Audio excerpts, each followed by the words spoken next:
Tenga la bondad de buscar en el Nuevo Testamento de su Biblia el libro de Hebreos, capítulo 11, verso 7.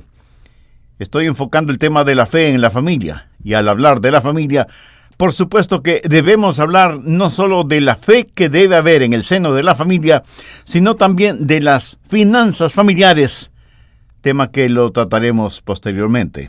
Bien, veamos Hebreos 11 desde el verso 7. Por la fe, Noé, cuando fue advertido por Dios acerca de cosas que aún no se veían, con temor preparó el arca en que su casa se salvase. Y por esa fe condenó al mundo, y fue hecho heredero de la justicia que viene por la fe. Parece que todo el mundo sabe y habla del Titanic, no solo por las películas producidas con ese tema, sino porque el Titanic fue una realidad histórica.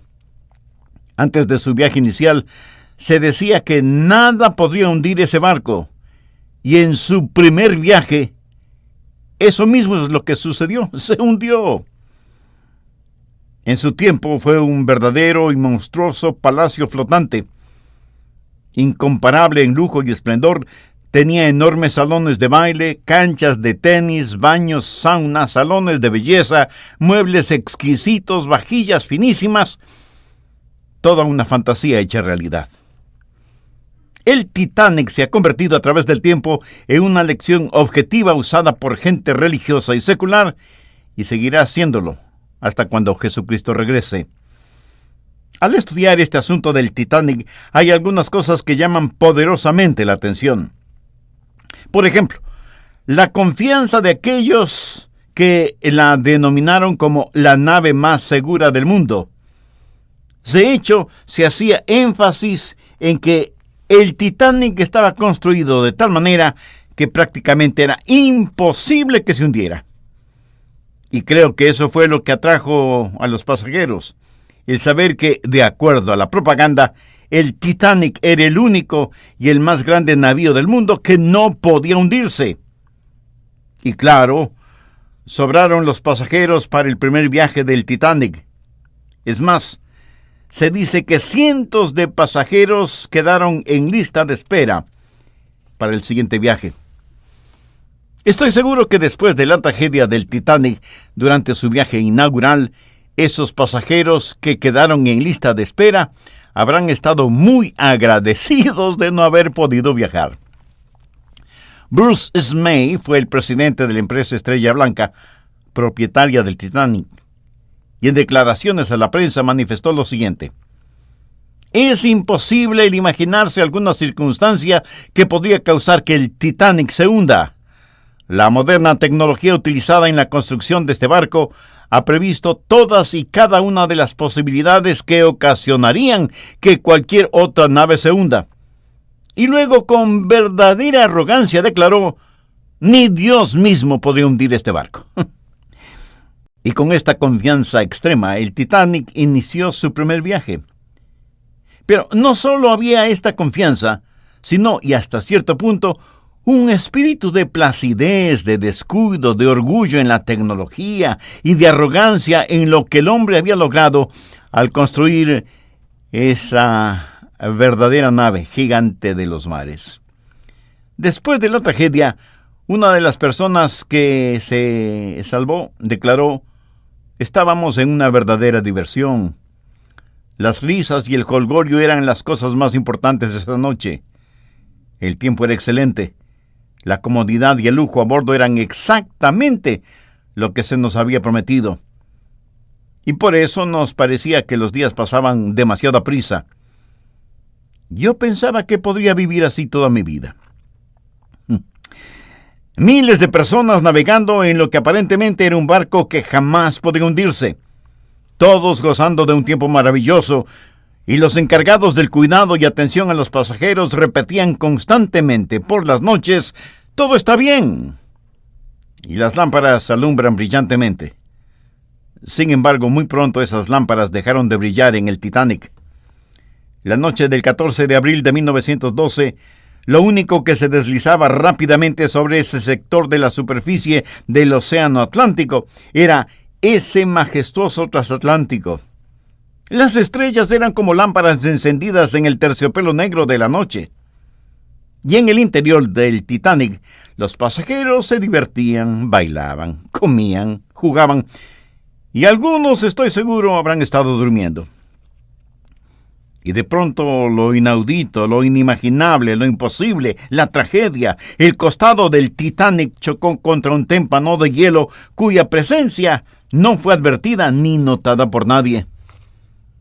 El barco había estado navegando a la regulada velocidad de 22 nudos por hora, o sea, más o menos unos 40 kilómetros por hora.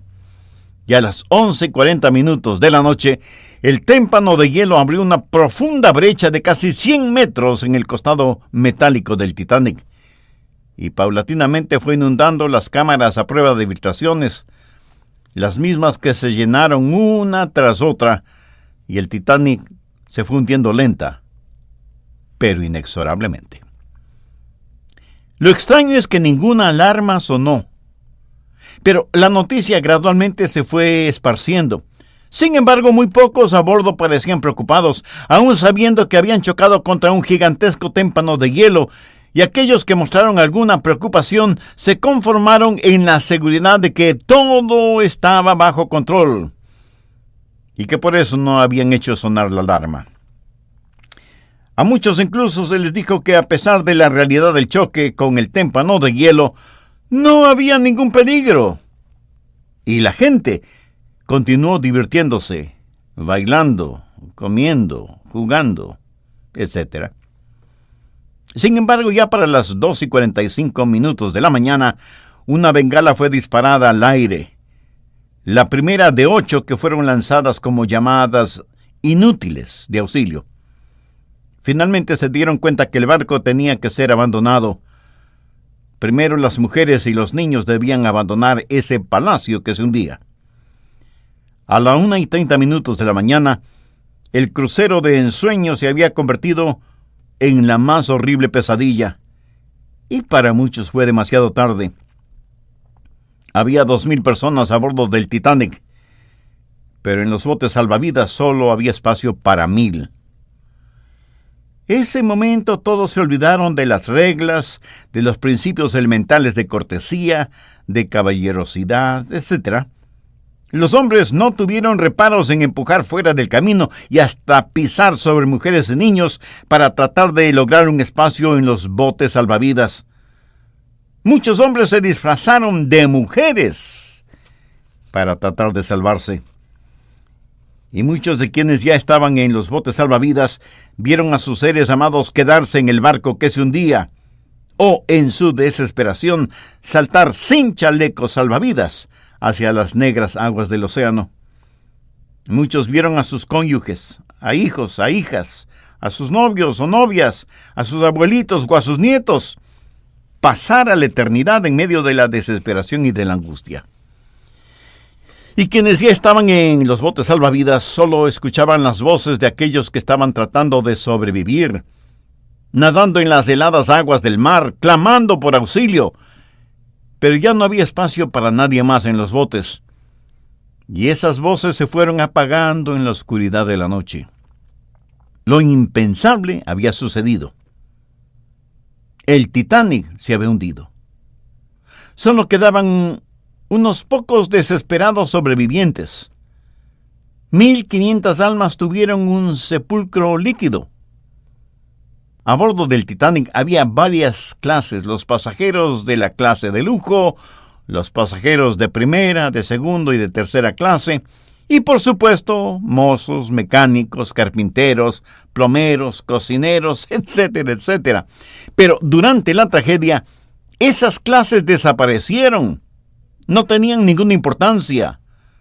Y realmente quedaron solo 2 clases: los salvados y los perdidos. En nuestra sociedad actual tenemos diferentes clases, pero ¿no se ha puesto a pensar que es como si todos estuviéramos a bordo del Titanic y no tenemos ni la menor idea cuándo y en qué forma vamos a chocar con nuestro destino? Y que cuando eso suceda, solamente quedarán 2 clases: los salvados y los perdidos. Y estuve pensando en el buen y seguro barco de la gracia en el cual Noé y su familia se salvaron, ¿Y qué diferencia hay entre el arca y el Titanic? Usted sabe que la historia de Noé es una historia verdadera. Y nosotros debemos poner a nuestra familia en el arca de seguridad, que es la única forma garantizada de salvarla. Hay varias cosas que debemos notar en Hebreos 11:7. En primer lugar, la fe de Noé. Verso 7. Por la fe Noé, cuando fue advertido por Dios acerca de cosas que no se veían, con temor preparó el arca en que su casa se salvase. Aquí cuando se dice su casa, está haciendo referencia a su familia. ¿Cómo es que fue educado Moisés? Por fe. ¿Cómo es que vamos a educar a nuestros hijos en estos días en los cuales vivimos? Por fe. Por fe, Noé preparó el arca. Mi amigo, la fe no es el quedarse sentado sin hacer nada, diciendo lo que será, será. Fe es creencia que tiene piernas y brazos. Noé, por fe, preparó el arca. La fe de él fue una fe que esperaba y trabajaba. Por 120 años estuvo construyendo el arca con el juicio de Dios por delante y el sonido de los martillos por detrás.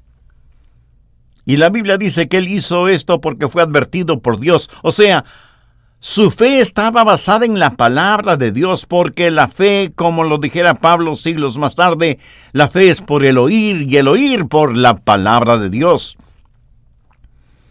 Fue una revelación divina la que causó que Noé hiciera lo que hizo.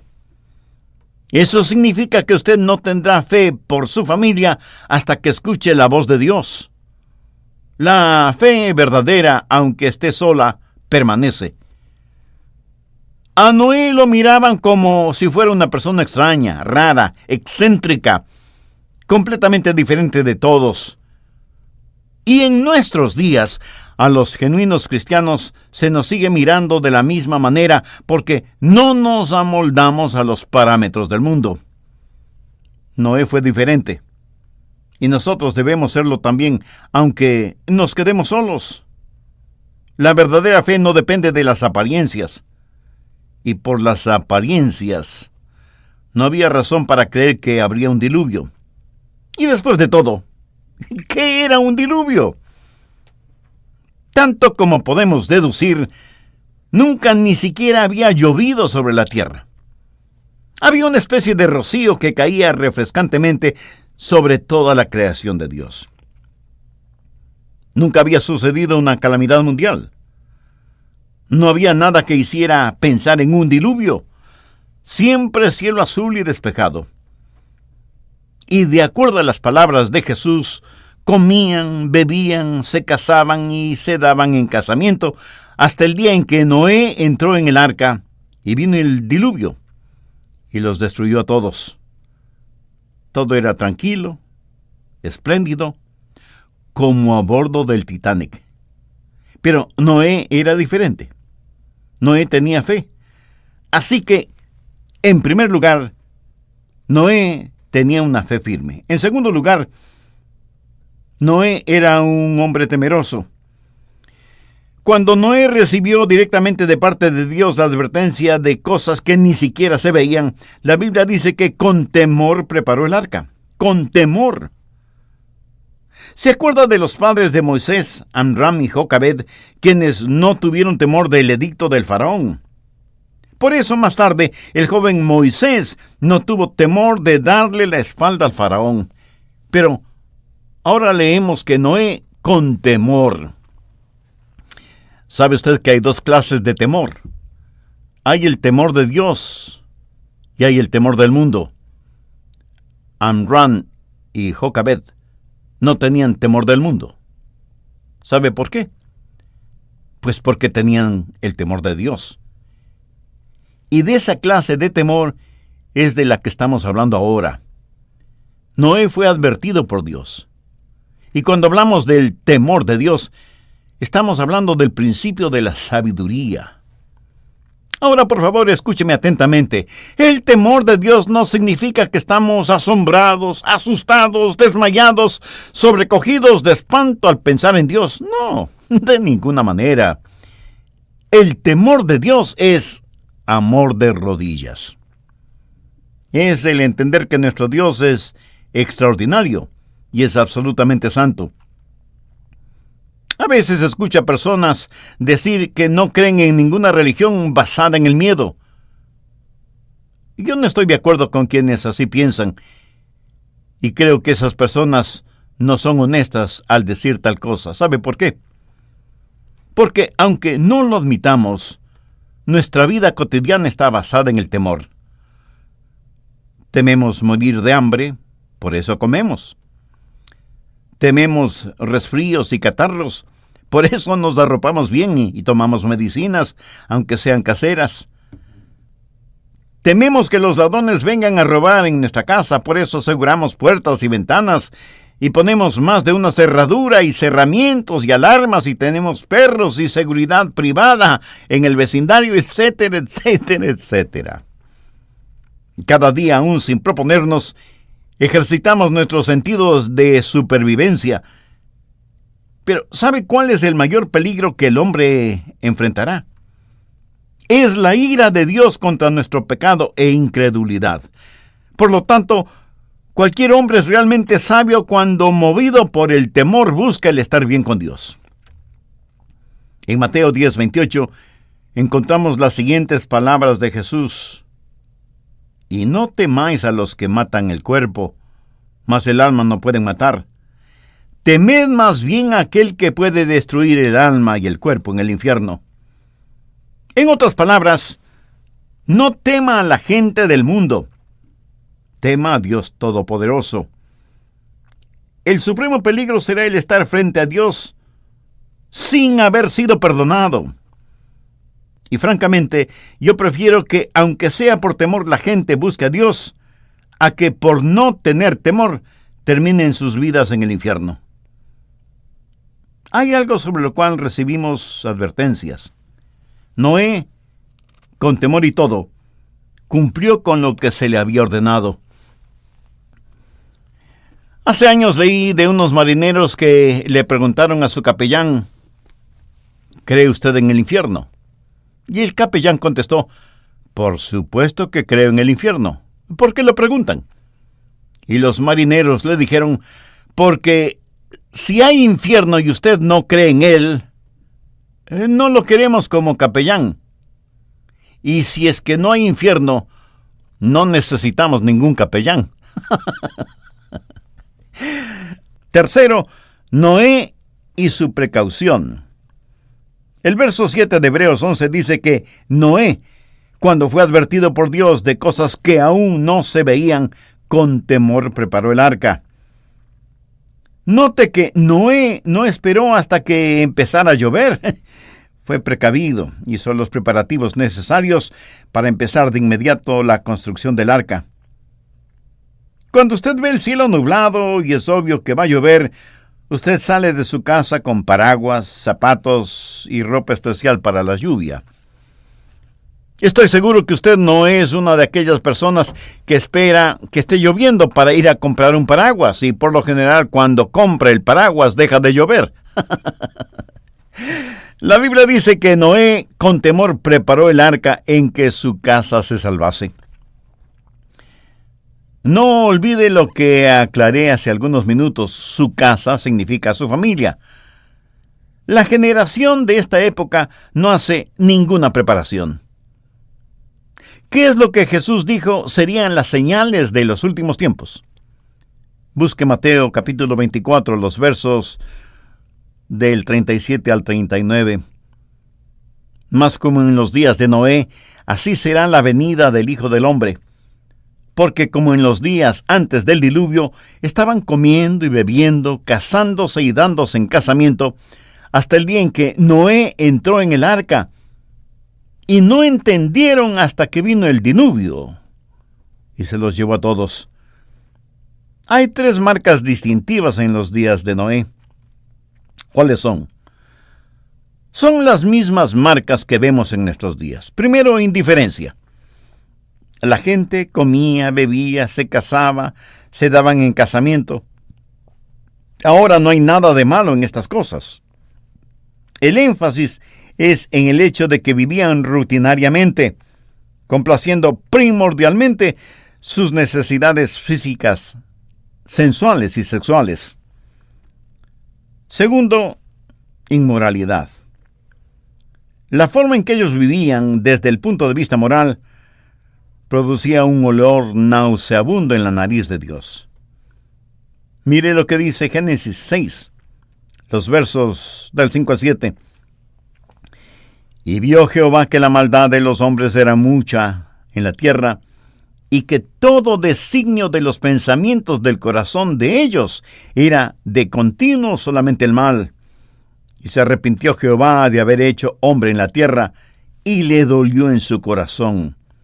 Y dijo Jehová: raeré de sobre la faz de la tierra los hombres que he creado. Tercero, ignorancia. Mateo 24:39 dice: y no entendieron hasta que vino el diluvio, se los llevó a todos. Quiero que note lo siguiente. Desde que comenzó la construcción del arca, Noé estuvo advirtiendo a la gente lo que iba a pasar. Y esto no lo hizo por un par de meses o un par de años, sino que por 120 años les advirtió acerca del diluvio que vendría. Esa gente no pudo decir que no fue advertida, pero voluntariamente ignoraron. No quisieron entender esa advertencia.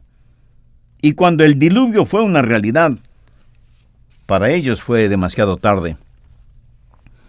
Y esas son las tres marcas de nuestra moderna generación: indiferencia, inmoralidad e ignorancia. En sus días, Noé fue contra la corriente cuando con temor preparó el arca en que su casa se salvase. La Biblia habla mucho acerca de la fe fundamental en la familia. Veamos Hechos 11:13. Pedro está hablando acerca de la visión que tuvo y dice: ¿quién nos contó? Aquí se refiere a Cornelio. ¿Cómo había visto en su casa a un ángel que se puso en pie y le dijo: envía hombres a Jope y haz venir a Simón, el que tiene por sobrenombre Pedro.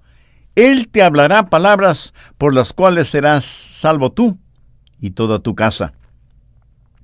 Es como si el apóstol estuviera diciendo: Cornelio, no queremos que tú te vayas al cielo dejando a tu familia atrás. Veamos ahora Hechos 16:15. Se refiere a Lidia. Y cuando fue bautizada y su familia, nos rogó diciendo: si habéis juzgado que yo sea fiel al Señor, entrad en mi casa y posad. Y nos obligó a quedarnos. Es muy importante resaltar el hecho de que cuando Lidia fue salva, la primera cosa que hizo fue compartir su fe con los de su casa. Más adelante, en Hechos 16:30, tenemos al carcelero en Filipos, quien les preguntó a Pablo y a Silas: señores, ¿qué debo hacer para ser salvo? ¿Y cuál fue la respuesta de los apóstoles? Verso 31. Ellos dijeron: cree en el Señor Jesucristo y serás salvo, tú y tu casa. Pero Pablo y Silas no se contentaron con decir solo eso, sino que le hablaron la palabra del Señor a él y a todos los que estaban en su casa. Y llevándolos a su casa les puso la mesa y se regocijó con toda su casa de haber creído a Dios. Noé preparó el arca para salvar a su familia.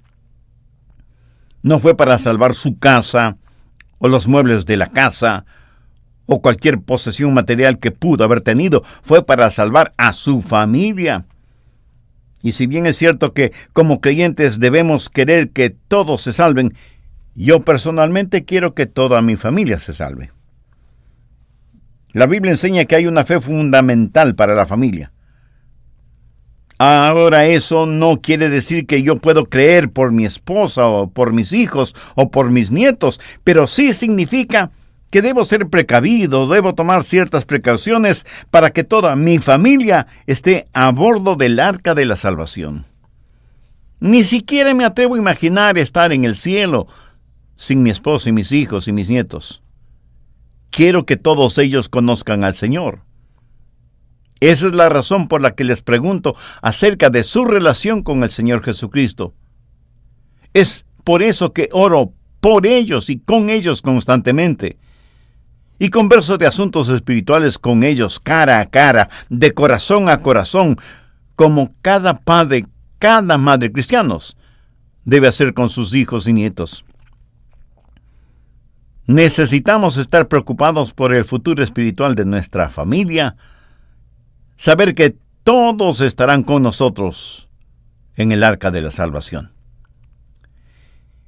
En la época de Noé, un pequeñito se acercó donde su papá y le dijo, papi, allá hay un hombre que se llama Noé y está construyendo una enorme cosa que le llama el arca, porque dice que Dios va a enviar algo así como un disturbio. No dijo. Ya sí. Dijo que Dios va a enviar un diluvio para destruir al mundo. Y el padre, con una sonrisa, le responde a su hijo, no te preocupes por eso, hijo. El viejo Noé no es más que un fanático religioso y que ha estado construyendo ese barco por más de 100 años. Y no ha habido ningún diluvio. Hijo, lo que te voy a decir es casi cómico. Cuando yo tenía más o menos tu edad, yo veía a Noé construyendo lo que está construyendo. Y como tú ahora, yo fui donde mi papá, o sea, tu abuelito, y le hice la misma pregunta que tú acabas de hacer. ¿Y sabes lo que mi padre me contestó? Que lo mismo había sucedido con él cuando siendo pequeño. Le hizo la misma pregunta a su papá. Hijo, de generación en generación ha habido fanáticos religiosos. Nosotros vivimos en un buen vecindario aquí. Tú vas a una de las mejores escuelas. Tu madre y yo te amamos mucho. Así que no te preocupes por el viejo Noé, por lo que él dice. Te aseguro que todo seguirá igual. Y si Noé se demora más construyendo el arca, creo que te casarás y tendrás hijos, y tus hijos te preguntarán lo mismo. Si es ya lo suficientemente malo que usted por rebeldía o incredulidad se vaya al infierno, qué terriblemente trágico que su familia esté con usted en ese lugar. La Biblia dice que Noé con temor preparó el arca en que su familia se salvase. Y quiero que piense conmigo en eso. Noé y su familia entraron en el arca. En cuarto lugar, Noé y su fortuna. Veamos la segunda parte del verso 7 de Hebreos 11. Y por esa fe Noé condenó al mundo y fue hecho heredero de la justicia que viene por la fe. Esa fue su fortuna. Verá, mientras la otra gente comía y bebía, compraba y vendía, se casaba y se daban en casamiento, y cada uno se preocupaba por sus asuntos personales, Noé construyó el arca. Tal vez él utilizó hasta el último centavo que tenía, porque evidentemente la construcción del arca fue algo muy costoso. Y cuando se puso la última clavija de madera en el arca, Noé estuvo en bancarrota. Dios le dijo a Noé que entrara en el arca con su familia. Así que cuando entró en el arca, financieramente él entró como el más pobre de los pobres. Pero cuando salió del arca, era dueño del mundo. Entró en el arca siendo una minoría, pero cuando salió del arca, era una mayoría. Me fascina el pensar en eso. Pero lo más importante no es que ahora era heredero de toda la tierra, sino que fue hecho heredero de la justicia. Las cosas que eran más importantes para Noé, las ganó por fe. Ahora, ¿qué significa todo esto? Recuerde que he hablado de dos barcos enormes, el Arca y el Titanic. Simbólicamente podría decir que mucha gente ahora mismo está plácidamente disfrutando del placer de estar a bordo del Titanic. y todo parece tan tranquilo, tan apacible, tan agradable. El cielo es azul, sopla una refrescante brisa y no hay ni una sola nube en el cielo. Otros, en cambio, están en el buen barco de la gracia y han depositado su fe en el Señor Jesucristo. Ahora pregunto, ¿en cuál barco navega usted? ¿A bordo de qué barco está su familia? Cuando el diluvio de problemas, desilusiones, pruebas y circunstancias adversas llegue, ¿cuál cree usted que será el barco que permanecerá a flote? Bien, se dice que el Titanic fue construido por profesionales con la más alta tecnología de su tiempo. Sin embargo, se hundió. El arca fue construida por principiantes con herramientas y tecnología rudimentaria y, sin embargo, ni el diluvio logró hacerlo zozobrar. Y aquellos que se ufanaron y envanecieron declarando que ni siquiera Dios podía hundir el Titanic antes de pasar a la eternidad sin Cristo, seguramente pensaron en lo paradójico de la situación. Dios no tuvo que enviar ni un tifón ni un maremoto para hundir al Titanic.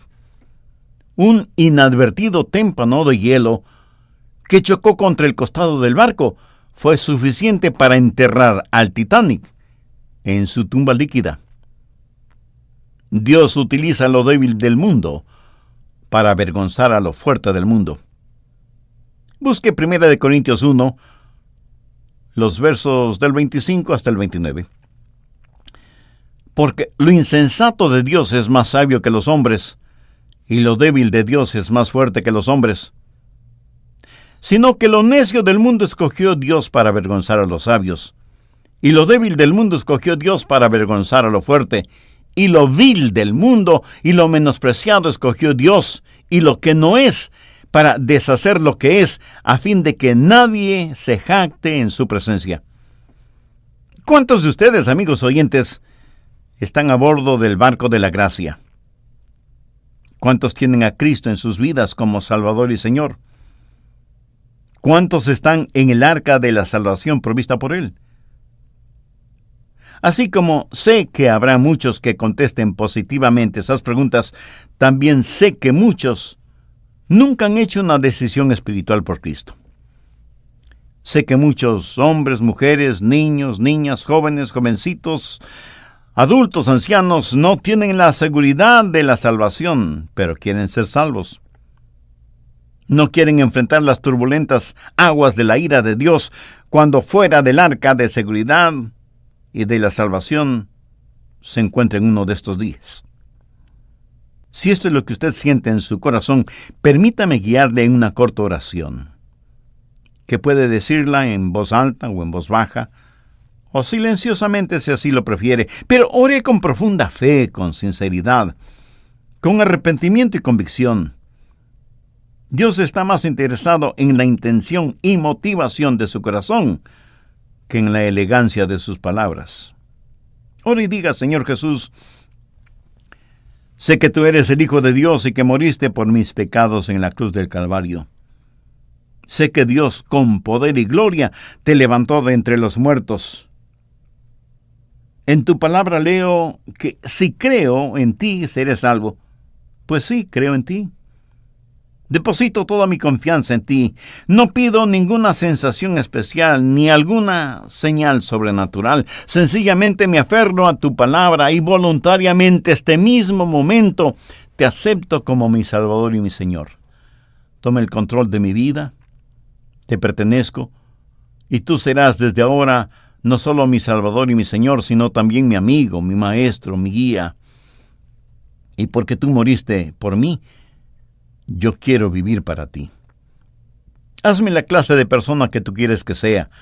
Ayúdame para que nunca me avergüence de ti, ni sea una vergüenza para el Evangelio. Lo pido en tu santo nombre. Amén. Si usted hizo esa decisión por Cristo, de acuerdo a las promesas de Dios en su palabra, sus pecados le han sido perdonados y el gozo de Dios será una realidad en su vida. Nosotros anhelamos ser parte de su alegría espiritual. Por eso le invito para que nos escriba y nos cuente acerca de su decisión. Su carta será de motivación y bendición para nosotros y nuestro Ministerio de Estudios Bíblicos Radiales, y también nos dará la oportunidad y privilegio de orar por usted y su nuevo caminar como creyente en el Señor Jesucristo.